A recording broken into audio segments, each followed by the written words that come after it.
அதிசய பிறவிகளான சிம்மம். காலபுருஷ தத்துவத்துக்கு என்னமோ 5ஆம் இடம்.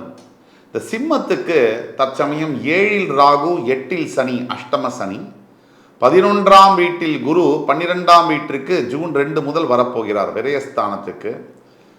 சிம்மத்தில் கேது. இப்போ இதுதாங்க சப்ஜெக்ட். உலகம் முழுக்க தெரியும், எனக்கு சிம்ம ராசியில்தான் அதிகப்படியான ஃபாலோயர்ஸ், ஃபேன் ஃபாலோயிங் இருக்கு அப்படின்னு தெரியும். இந்த ராசிகளில் சிம்ம ராசிக்கு மட்டும் ஏன் இத்தனை கவனம்?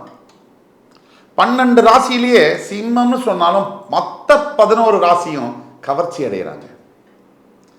சிம்மத்துக்கு உயிரிலேயே ஒரு மேக்னெட்டிக் புல் இருக்கு, ஒரு அட்ராக்ஷன் இருக்கு.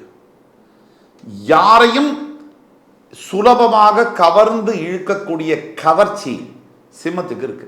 அது உடல் அழகு மூலியமாகவோ, முக வசீகரம் மூலியமாகவோ, அல்லது பேசுகின்ற தன்மை மூலியமாகவோ, இல்லை ஞானம் அறிவு மூலியமாகவோ, ஏதோ ஒரு வகையில் சிம்மத்துக்கு எல்லாரையும் வசீகரப்படுத்தக்கூடிய அந்த தன்மை என்பது இருக்கு.